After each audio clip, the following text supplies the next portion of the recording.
Om Shanti. How are you? Can we hit the children to discipline them? Can we hit the adults for any reason? Obviously, we would be stunned. How come we beat adults?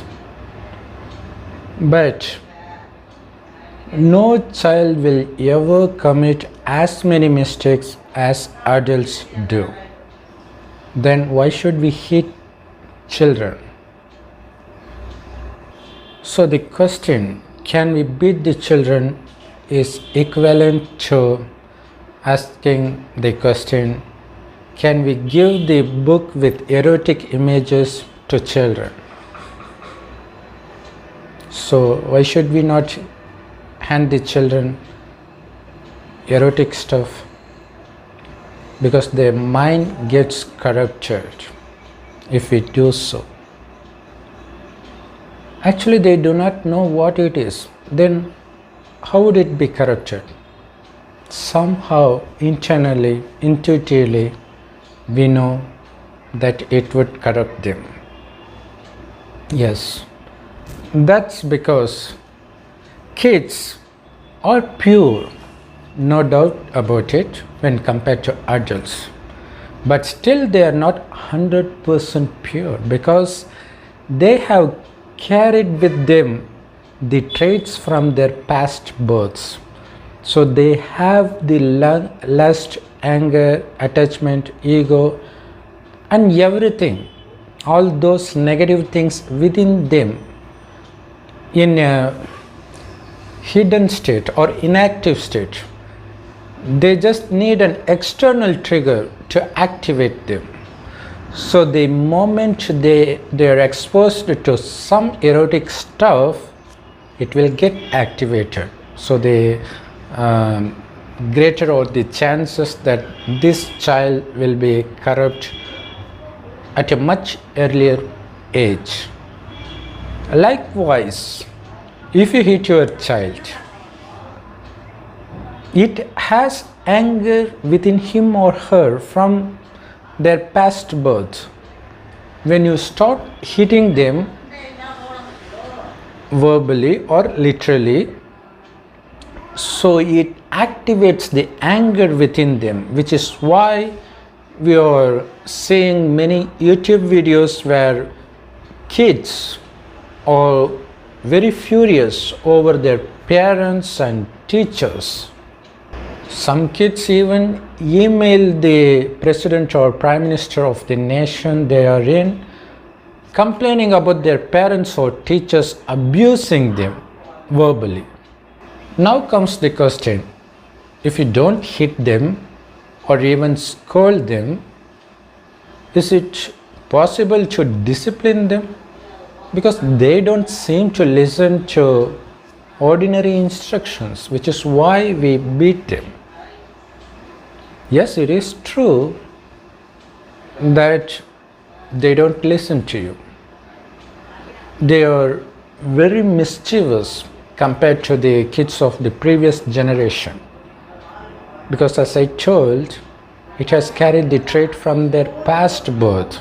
That is why kids these days are very mischievous compared to the kids of the previous generation and the generation previous to that. You can ask your parents and grandparents to confirm this fact. Every kid is like a box with a snake in them. Yes, lust, anger, greed, attachment, and ego. These 5 vices, they are within everybody, within every soul, but in an inactive state. Any external trigger, whether it is light or heavy, could trigger them into falling for lust, ego, anger, attachment for the rest of their life. So that is why God asked you to refrain from sex and having kids, because nurturing kids these days is not an easy task. That is one of the reasons why Jesus said during the end times, the pregnant women and the feeding women are going to suffer a lot. Sex is a sin because of which you are suffering the punishment in the form of a kid. So you need to endure it. But if you trigger them, then you are going to face it. You are going to eventually take what you gave to them in the future, thousandfold. So in order to save yourself and your kid from these 5 vices, it is essential to teach the kids at a very young age to control these vices. In addition, no matter what they do, don't scold them with abusive words or hit them, because it might quieten them for a while, but that character that they carried from their past birth may get activated anytime, and you will be shocked to see their another face at any point in their life. If somebody is very religious, then they can control their anger to some extent and teach the kids to do the same. But still that's not 100% effective, because even religious people fight in the name of religion. So it doesn't teach you 100% to control anger, because all religious scriptures do contain God's words in addition to the words of Satan. That is, it is very difficult for you to filter the God's words from the Satan's word. But you don't have to undergo the mammoth task now, because God Himself has arrived on earth. As many religious scriptures point out that God comes in the end, He has come because it is the end time.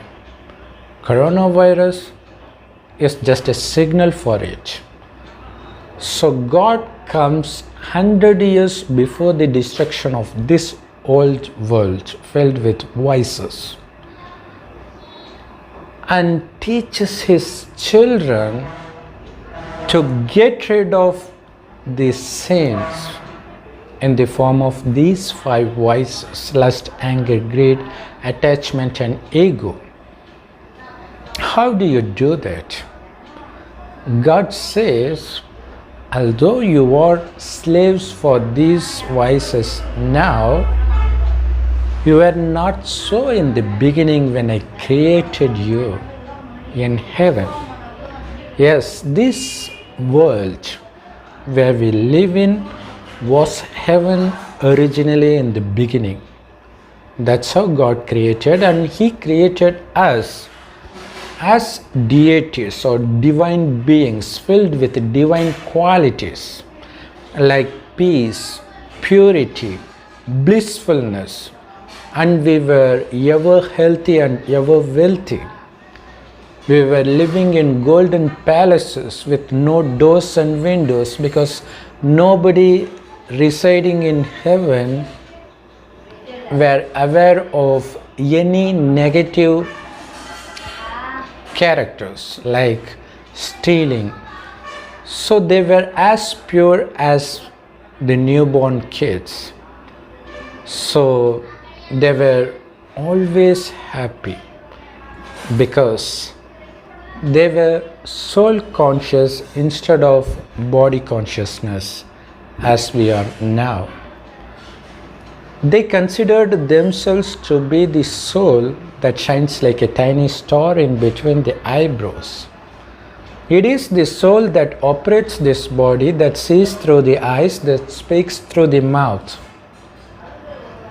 It is the soul that orders every organ of the body to perform its duties. They were naturally aware of it. We were aware of it because we were deities in the beginning. After taking several rebirths for the first 2500 years, the world turns hell and we become body conscious because we forget the fact that we are souls. As a result, we became addicted to the sensual pleasures and to these 5 vices that cause nothing but pain and sorrow. So we start committing sin after sin due to our addiction to these 5 vices. Due to the accumulation of sins, we start facing the punishment in the form of diseases, poverty, natural calamities, and they are increasing day by day because our sins increase day by day. So God comes in the end to put a full stop to everything and rescue us from all these sins by teaching the way to wash away our sins. And it is pretty simple. God asks you to again consider ourselves to be the souls as we once considered in the beginning. And we should get rid of this body consciousness. But we don't have the power to remain soul conscious for a long time because soul has lost all its power by indulging in vices. So God asks us souls to remember Him as much as possible. God is also a soul, which is why He is called Supreme Soul, Param Atma. He resides in a golden red colored light world where He, along with all of us souls, reside. The only difference between God and other souls is we enter this birth and death cycle that lasts for 5,000 years called a kalpa, where God stays away from this birth and death cycle. Nonetheless, God comes in the end. He enters an old man's body because He needs to give this knowledge to make us pure all over again, so that making us eligible to take birth in heaven. So God says He is the only one who remains ever pure. By remembering God as a point of light that shines in a golden red colored sky, because that's how the place where He resides looks like. So we need to remember God as a shining star that shines in a golden red colored sky, and also consider ourselves to be the soul that is separate from this body. That is yoga. That is the only effort that we need to do continuously to make our souls pure. The more we remember God, the more pure our souls become. In addition to that, we need to listen to the knowledge of God that He delivers through the old man's mouth, into whom He enters. He names the old man as Brahma, and He gives this knowledge called Murli, that is available in all Raj Yoga meditation centers, absolutely free of cost, because it is the God Himself who gives this knowledge. It is also available online in many websites and YouTube videos. I will link them in the description below this video. Please make use of it. Listen to the Murli daily and remember God as much as possible, so that you have the power to handle your kids in a pleasant way. And also teach your kids this knowledge, so that when they become adults, even they can handle these negative emotions when confronted with the trigger from the external world, because this world is filled with all the triggers. But we should save ourselves using the God's knowledge as the weapon. So by listening to God's Murli and churning the God's knowledge throughout the day, you are prepared to face all the mischievousness created by your child very patiently, and still be able to speak lovingly with your child. So that is very essential, because maybe they have more anger within them that they carried from their past birth, but still you take care that you don't trigger them in any way, no matter what they do. So slowly they learn to be peaceful from your attitude. And you can teach, if you become angry, all the consequences you will face as a result of that. You can teach the history of several people who out of anger face such a dire consequences, and you don't want your kid to face that. So you teach them that with an example. So by making your kid listen to this knowledge, divine knowledge, Murli, over and over again, so no matter how sinful he was in his past life, he will be able to burn all the sins through the remembrance of God and listening to God's knowledge. So that's the only thing that's going to protect your child throughout his life. So say him, it is the humility that's going to be the armor for him for the rest of his life, because the world is going to become dreadful. There's no doubt about it. Despite that, if you are humble, nobody is going to cause any disturbance to you. But if you have anger in you, whenever you express it, you are going to face a dreadful consequence from the world, which may even put you to death. You don't want that to happen. Humbleness is the most powerful weapon given by God through His knowledge. But you need to learn this regularly so that it becomes your natural habit.